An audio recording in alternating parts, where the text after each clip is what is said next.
नमस्कार श्रोताओं, आज के पॉडकास्ट में हम आपके लिए एक कहानी लेकर आए हैं उस शख्सियत के बारे में जिसके बारे में हम कभी कल्पना भी नहीं कर सकते कि वहाँ से अगर कोई वाक्य या कोई बात हमारे लिए आएगी तो वो गलत भी हो सकती है या वो झूठ भी हो सकती है।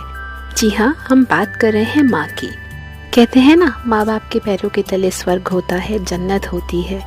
उसी माँ की अगर बात आपको झूठी लगने लग जाए तो बच्चा उसकी बेबसी, उसकी मजबूरी सब समझने लगता है।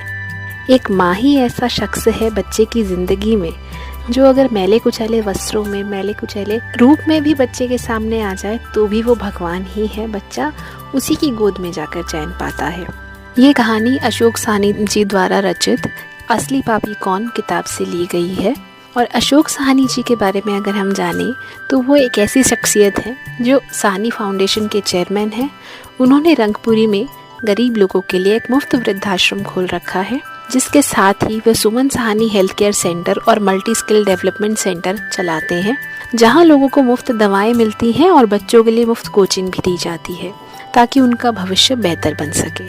तो आइए अब सुनते हैं हमारी आज की कहानी, जिसका शीर्षक है कभी कभी माँ भी झूठ बोलती है। एक 5 साल का मासूम सा बच्चा अपनी छोटी बहन को लेकर गुरुद्वारे के एक कोने में बैठा हाथ जोड़कर भगवान से न जाने क्या क्या मांग रहा था। कपड़े फटे पुराने तो थे, मगर थे निहायती साफ। उसके नन्हे नन्हे से गाल आंसुओं से भीगे हुए थे। बहुत से लोग उसकी तरफ आकर्षित हो रहे थे और वो बिल्कुल अनजान अपने भगवान से बातों में लगा हुआ था। वही मासूमियत जो बचपने के बाद शायद कहीं खो सी जाती है। जैसे ही वो उठा, एक अजनबी ने उसका हाथ पकड़कर पूछा, बेटे क्या मांगा भगवान से? बच्चे ने कहा, मेरे पापा मर गए हैं, उनके लिए स्वर्ग। मेरी माँ रोती रहती है, उनके लिए सब्र। मेरी बहन माँ से कपड़े सामान मांगती है, उसके लिए धन। बच्चे की ऐसी बातें सुनकर अजनबी को भी आश्चर्य हुआ। उसने पूछा, तुम स्कूल जाते हो? अजनबी का सवाल स्वाभाविक सा सवाल था। हाँ जाता हूँ, बच्चे ने कहा। किस क्लास में पढ़ते हो बेटा? नहीं अंकल, पढ़ने नहीं जाता। माँ चने बना कर देती है, वो स्कूल के बाहर बच्चों को बेचता हूँ। बहुत सारे बच्चे मुझसे चने खरीदते हैं, हमारा यही काम धंधा है। बच्चे का एक एक शब्द मेरी रूह में उतर रहा था। तुम्हारा कोई रिश्तेदार है? ना चाहते हुए भी अजनबी ने बच्चे से पूछ लिया। पता नहीं, माँ कहती है गरीब का कोई रिश्तेदार नहीं होता। माँ झूठ नहीं बोलती, पर अंकल मुझे लगता है मेरी माँ कभी कभी झूठ बोलती है। जब हम खाना खाते हैं हमें देखती रहती है।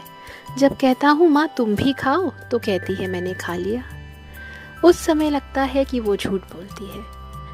अजनबी, बेटा अगर तुम्हारे घर का खर्च मिल जाए तो क्या पढ़ाई करोगे?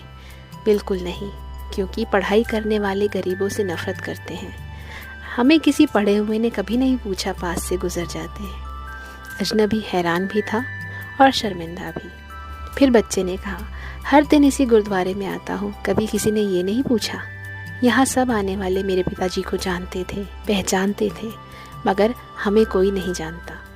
बच्चा जोर जोर से रोने लगा और बोला, अंकल जब बाप मर जाता है तो सब अजनबी क्यों हो जाते हैं? मेरे पास इस सवाल का कोई जवाब नहीं था। तो बच्चों और श्रोताओं, आप सभी से निवेदन है, याद रखिए कि 100 बच्चे मिलकर भी एक पिता के बराबर नहीं हो सकते और 100 रिश्तेदार मिलकर भी माँ बाप के बराबर नहीं हो सकते। ये कहानी एक सीख है अपने आप में कि आप अगर आपके पास आपके माँ बाप हैं, आपके घर के बड़े हैं, आपके बच्चे हैं, तो उनकी इज्जत करिए।